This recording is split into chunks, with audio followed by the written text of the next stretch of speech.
मुगलों में अगर पहले शासक बाबर हैं तो बाबर के बारे में बेसिक चीज़ें आपको पता होनी चाहिए, समझ लीजिए, बहुत ध्यान से, बार बार बोल रहा हूँ। 14 फरवरी 1483 को ये पैदा होते हैं, ठीक है। पहली चीज़ इनके बारे में जो आपको पता होनी चाहिए, कहाँ पे पैदा होते हैं, फरगना डिस्ट्रिक्ट में। इनके पूरा नाम क्या है, जहीरुद्दीन मोहम्मद बाबर। इनके पापा का नाम उमर शेख मिर्ज़ा, ठीक है, और चतगई तुर्क थे, और इनकी मदर थी कुतलुग निगार। तो चंगेज़ खान और तैमूर लंग दोनों के मिक्स के वंशज में ये लोग थे, ठीक। इसके बाद कॉन्टेम्प्रेरी रूलर दो फेमस थे, एक कृष्णदेव राय विजयनगर में और नुसरत शाह बंगाल में। इनका टाइटल पादशाह था, बादशाह बाद में हुआ जब काबुल इन्होंने जीता। वॉरियर टेक्निक्स में व्हीलिंग टेक्निक थी, जिसे तुलगनामा बोलते हैं, उज्बेक द्वारा। गन्स ईरान से सीखी, हॉर्स राइडिंग मंगोलों से सीखी, वॉर ट्रैपिंग अफगानों से सीखी, और रूमी बनाना ऑटोमन तुर्किश से सीखा। तो इन्होंने युद्ध की सारी टेक्नोलॉजी अलग अलग लोगों से सीख ली।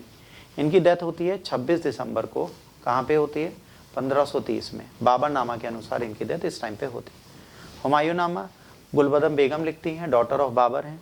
बाबर को इब्राहिम लोदी की माँ ने जहर दिया था। इनका मकबरा पहले ने आराम बाग में दफनाया गया, जो आगरा में, जहाँ पे आज ताजमहल है, उसे आराम बाग बोलते थे, ठीक है। बट शेर शाह के शासनकाल में इनकी बीवी ने इनके रिमेन्स को ले जाके काबुल में दफना दिया, ठीक। क्वाइंस, सिल्वर क्वाइंस काबुल में चलते थे, ठीक है, जिसको शाहरुख और कंधार के क्वाइंस जो इशू किए गए थे उसमें नेम था बाबरी। इन क्वाइंस में एक साइड डिटेल थी चारों खलीफा की, और दूसरी साइड कलमा था, और दूसरी साइड बाबर का नाम और उनका टाइटल था। इन्होंने अपनी ऑटोबायोग्राफी तुर्की भाषा में लिखी है, जिसका नाम है तुजुके बाबरी। इनकी जो आत्मकथा है वो तुर्की भाषा में तुजुके बाबरी या बाबरनामा है।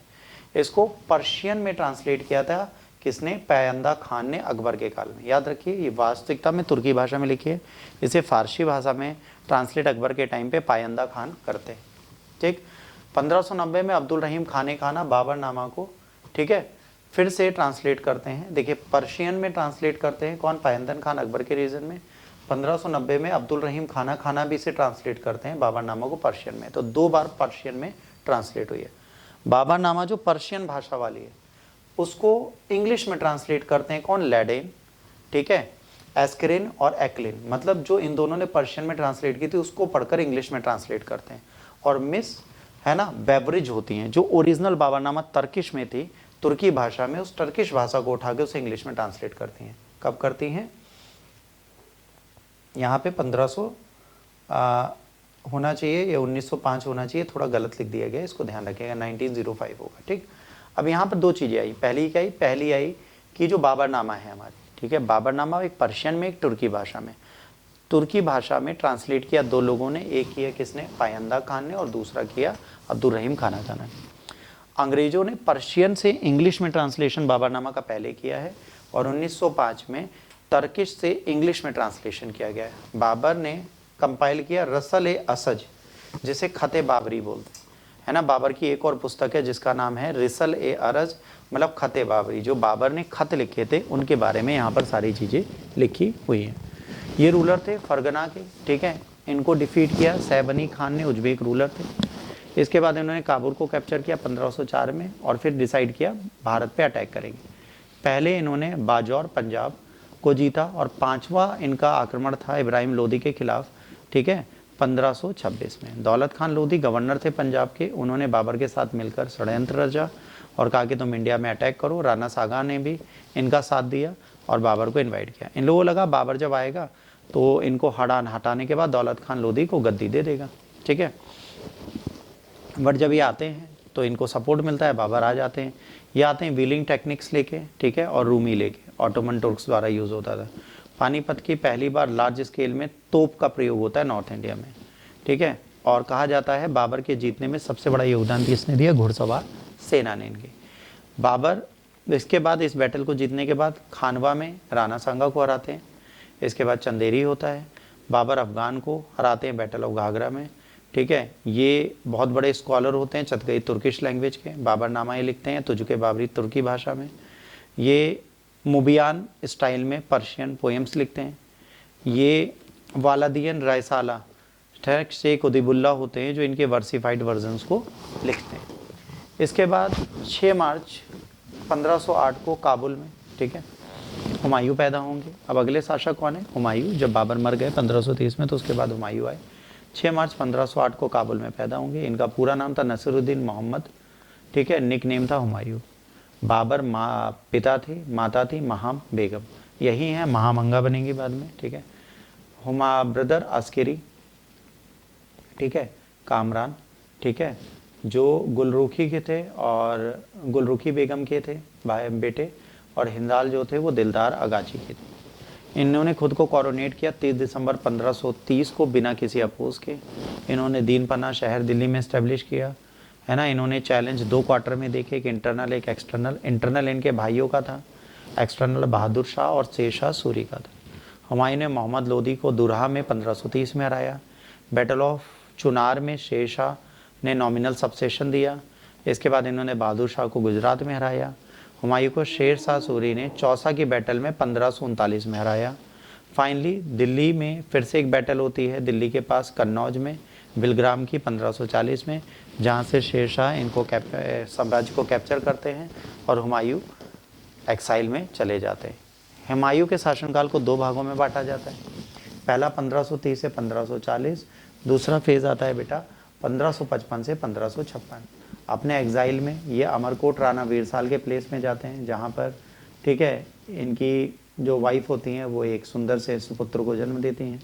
7 अरमास ऑफ ईरान जो होते हैं वहाँ पे जाते हैं, ठीक है, वहाँ पर ये जाते हैं और इनकी मदद हमेशा कौन करते हैं? बैरम खान। एग्जाइल में ये हमीदा बानो बेगम से शादी करते हैं। 1526 में जीने से गिर जाते हैं शेरे मंडल की और इनकी डेथ हो जाती है। ये दीन पना शहर और तबल ए अदल ड्रम ऑफ जस्टिस लगाते हैं। इनकी चचेरी बहन गुलबदम बेगम इनके लिए हुमायूं नामा लिखती हैं। अकबर इनका हुमायूं का मकबरा बनाते हैं, जो सफ़ेद मार्बल से पहली बार बना है, सफ़ेद संगमरमर से। अब्बुल फजल इनको इंसान कामिल बोलते हैं। इन्होंने मीना बाजार स्टार्ट किया था, ठीक है, जिनके जहाँ पे इनकी बीवियाँ, है ना, रॉयल वर्कर्स के प्रोडक्ट्स को देख सकती थी, खरीद सकती थी। ये बहुत ज़्यादा सुपरटिशियस थे, एस्ट्रोलॉजी के अकॉर्डिंग चलते थे। ये हर दिन अलग अलग कपड़े पहनते थे, स्पेशली पीला संडे को, ब्लैक सैटरडे को और वाइट मंडे को। तो ये कपड़े जो थे ज्योतिषियों के अनुसार पहनते थे, बहुत ज़्यादा सुपरटिशियस थे। इसके बाद आते हैं इनके सुपुत्र अकबर। अकबर एक बहुत प्रमुख शासक है। अकबर का जन्म अमरकोट में राजा वीरसाल के पैलेस में हुआ। ये गद्दी पर 13 साल की अवस्था में आ गए। बैरम खान इनके अतालिक थे, मतलब रेजेंट थे। इन्होंने हेमू को सेकेंड बैटल ऑफ पानीपत में 1556 में हराया। हेमू कमांडर इन चीफ थे, ठीक है, और मोहम्मद आदिल शाह ने टाइटल लिया विक्रमादित्य का और गद्दी पर हेमू के नाम से बैठ गए। इस पीरियड में 1556 से 1560 तक बैरम खान ने शासन किया। उज्बेग आए, उज्बेगों को हराया। 1580 से 81 बहुत इंपॉर्टेंट रहा। इनके चचेरे भाई मिर्जा हाकिम काबुल के रूलर होते हैं, वो अटैक रिबेल करते हैं, जिनको वो शांत कराने जाते हैं। अकबर नॉर्थ वेस्ट में फ्रंटियर में खुद जाते हैं और उज्बेक लीडर अब्दुल्ला खान उपजेज के साथ वो फ्रंटियर में लड़ते हैं। बीरबल इसी कैंपेन में मर जाते हैं यूसुफ शाही ट्राइब के खिलाफ। खानादेश पहला डेक्कन स्टेट था जो सबमिट करता है। अकबर राजपूत पॉलिसी बहुत अलग थी इनकी, है ना। वो अजमेर जाते हैं मोइनुद्दीन चिश्ती की दरगाह पे, तो पहला सबमिशन इन्हें मिलता है भारमल का अकबर के, और उनकी डॉटर से अकबर मैरिज करते हैं, जिनका नाम मैरिज करा देते हैं उनकी डॉटर से, ठीक है, हरक्का बाई से, जो जहांगीर की माँ है। लास्ट कॉन्क्वेस्ट इनकी अशीरगढ़ पे होती है। अकबर 1605 में मर जाते हैं और इनको सिकंदरा में दफनाया जाता है। सिकंदरा जो होता है अकबर स्वयं बनवा के जाते हैं। अब इनके एम्पायर बिल्डिंग में कौन कौन कब कब अटैक करता है और कौन कौन कब कब जीतता है वो आपके सामने लिखा है। सबसे नीचे अशीरगढ़ लिखा है, अंतिम युद्ध है इनका। इसके ऊपर अहमदनगर लिखा है, चांद बीबी यहाँ पे रूलर थे, है ना। इसको इन्होंने एनेक्स किया। कंधार, उड़ीसा, काबुल, कश्मीर, फिर महाराणा प्रताप की हल्दी घाटी का युद्ध, ठीक है। मान सिंह ने उस टाइम पे मुगल आर्मी को लेड किया था। बंगाल, गुजरात, ये सारे इनके युद्ध थे जो इन्होंने किए। तो ये टेबल आपको एज इट इज़ रटना है। अगर आप प्री का एग्ज़ाम देना चाह रहे हैं तो इस टेबल को आप नहीं भूल सकते। ये पीपीटी आपके पास पहुंच जाएगी। फिर आता है इनका प्रशासन। देखिए अभी हम जहांगीर पे नहीं गए, हम यहीं पर रुक गए, हम आ गए अकबर के प्रशासन पे। अकबर के प्रशासन से पहले आपको यहाँ तक कोई डाउट है तो पहले पूछिए।